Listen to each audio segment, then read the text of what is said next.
Hey, it's Glenn with the Ultimate Freedom. Today we're going to look at a generator that I believe is underrepresented and underappreciated in the RV space. Can this generator, that's 1/3 the cost of its Honda counterpart, half the weight, and twice as quiet, can it run everything in my RV, 2 air conditioners, an 80 amp converter charging my 600 amp hour battery? We're going to find out. We're going to run the numbers. We're going to plug it all in and see if it can keep me cool on this very warm and very humid summer day in the South. Let's rock.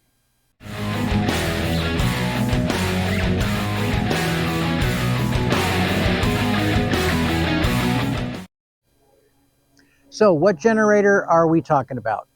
We're talking about the Predator 5000.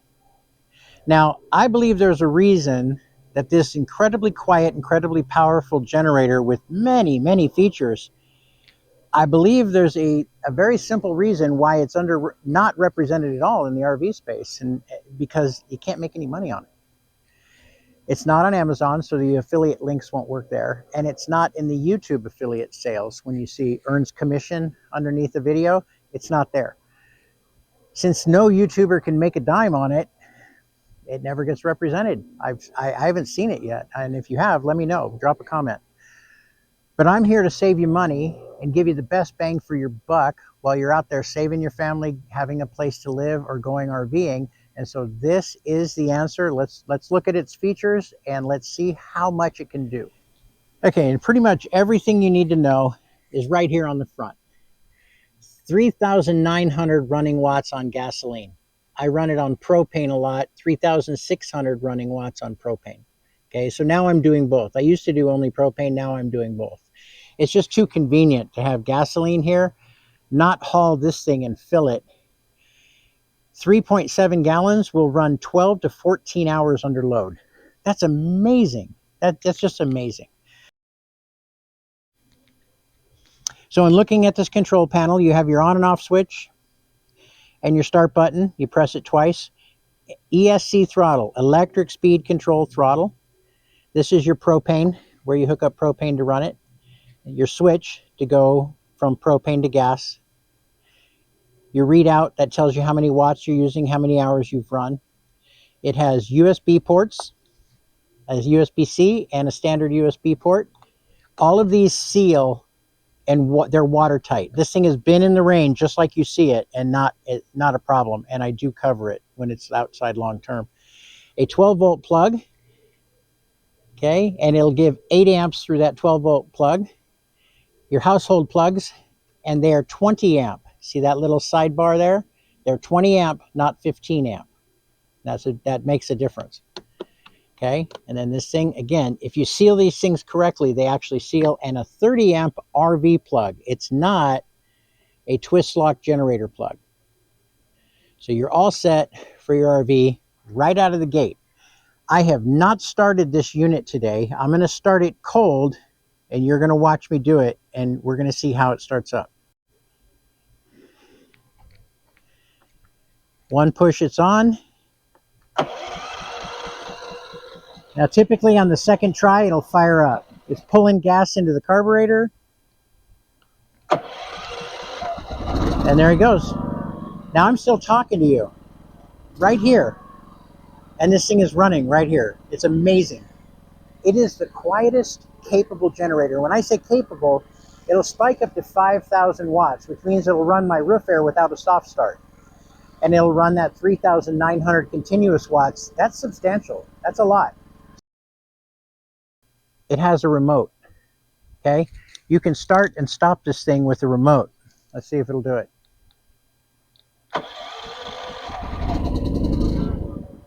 So I can be inside my rig, and when I want to shut it down, I can shut it down and I can start it back up from inside. You have to turn on the switch first, and then the remote works. It's got 4 wheels, and it comes with it. You don't have to buy a wheel kit. It comes with this handle. Now what that handle does is you can pick it up and walk around just like it's a wheelbarrow, and it makes it really easy. It's about 125 pounds. I lifted it up here by myself. I'm 64 years old. These come off, and I'm going to do that right now and show you what it looks like.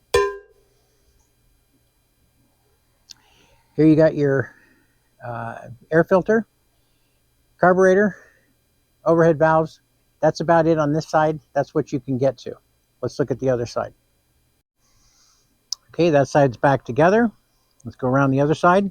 It's got these two really beefy handles, and these beefy handles are what I put straps on. You lift it with these, and I strap it down with these. Now we're going to look in here. It has a pull start, and as you saw, it has an automatic start as well. I mean, a electric start. So with the panel off, there's a foam here. It absorbs sound, and it keeps it so quiet. It's the quietest generator. I'm a journeyman carpenter, and I've never had a generator this quiet on any job site, and I can't count the generators. This is your oil drain, and it goes into this little pan. You don't have to pick the unit up and put it on a table to drain it. It'll drain out the bottom. Very thoughtful of them to put this little pan with this drain plug. Here's how you fill and check your oil. I ran it with the oil that came with it until I hit the hours it said to break it in. Then I changed that oil out, and I use synthetic. Okay, this is the battery that starts it, and it starts first time every time. Once it gets the gas in the carburetor, like you saw, one push, it's on.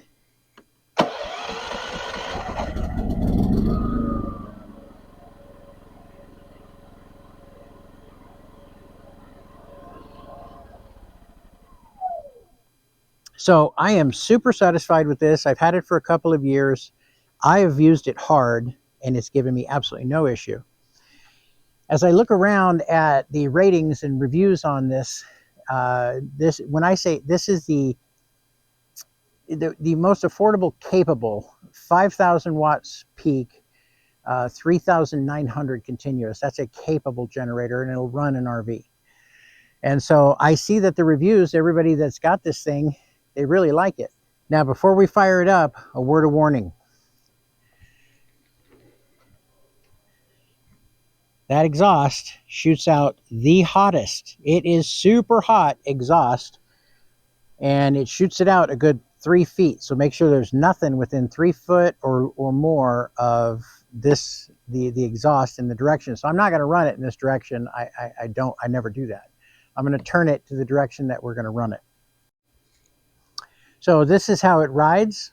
I use 2 straps to strap it down. 1, 2, and they come straight down. And then they go here, wrap around and down, wrap around and down. And the thing is just rock solid as I'm running down the road. I've never had an issue. Obviously, this is where you put gas, and it has a meter.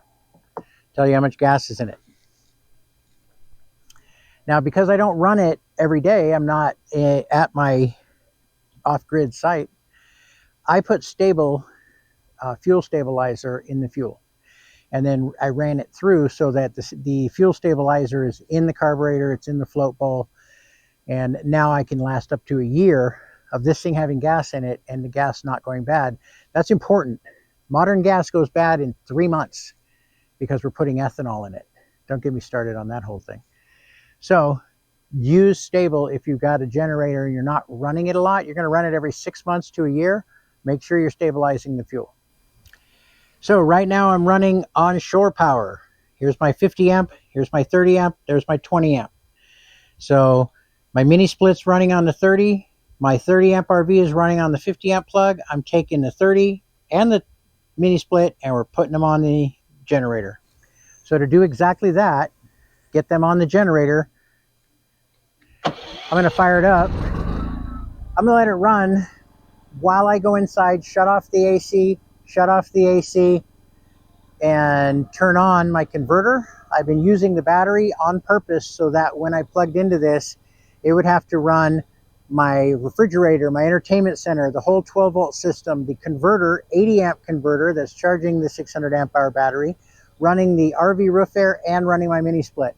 I'm going to run it all and show you how many watts that takes and see how this guy does. Now I'm going to go in and turn everything off so I can plug it in and then turn everything on. And you never want to start a generator with a load on it. That's kind of what I started saying. You got to bear with me. It's old man speak. You got to kind of learn to flow with it. Now, a little note of caution from an RV tech. When you start and stop an air conditioner, don't do it in 5 to 30 seconds. It's got a compressor, and the compressor can lock up. If you're going to shut off an AC and turn it back on, or a refrigerator, give it at least 60 seconds to 3 minutes, and then turn it back on, and you won't lock up that Freon compressor. So I'm going to plug everything in now.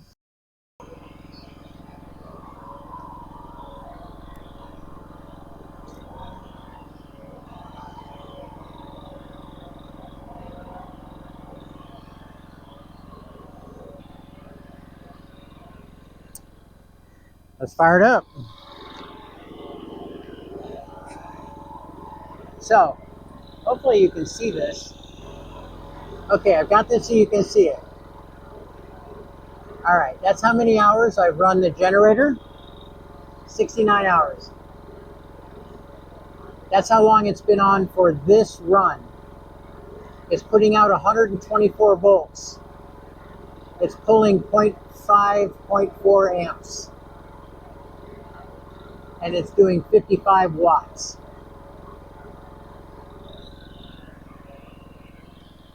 Let's go hit those numbers up. Okay, so I just turned on the RV roof air only. I want to see how many watts that's pulling.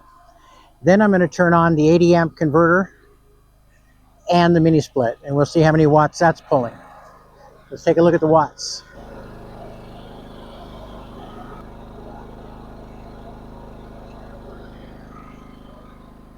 That's a lot of watts. 1,700 for that RV roof air. So inefficient. Don't get me started. We're not going down that path. The RV industry is moving towards mini splits. It's about time. All right, everything is on. I'm running my refrigerator, my entertainment center and television, all the 12-volt stuff in my rig, the lights and water pump and all that, and my wife happens to be washing the dog right now.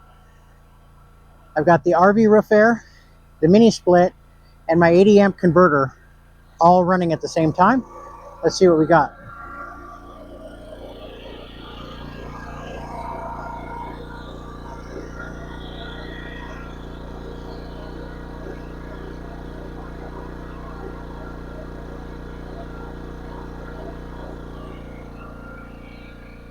Right at 3,000 watts. This will go 3,900. It's not breaking a sweat. This is a load, and it's a real load. It'll do that all day and all night. And on one tank of gas, at this load, it'll go 12 hours. I think that's stunning and amazing.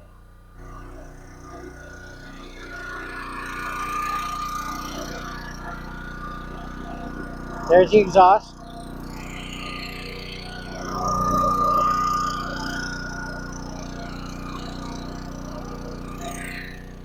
And right where my hand was is right about where the hot air ends. So nothing can be closer than that to it. But the fact that I'm standing here talking to you in a normal voice, I'm not shouting, I'm not yelling at you. This costs $800 to $1,100 depending on where you find it on sale. And I got this video out in time for the 4th of July sale at Harbor Freight. Now, like I said, this is underrepresented in the RV space because nobody can make money on it. It's not available on Amazon. It's not available on YouTube. It's affiliated links. So you're going to go and buy it at, if you want one, at Harbor Freight. Now, if you appreciate this information, bringing you the most affordable way to RV, to live off grid, to be able to afford to take care of yourself and your family, give me a thumbs up, hit subscribe. Now let's walk inside real quick.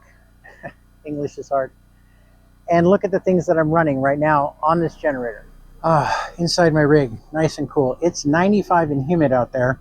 And this week we're going into a temperature breaking 4th of July weekend. It's going to be 97, 98 degrees and humid in South Carolina and much of the U.S.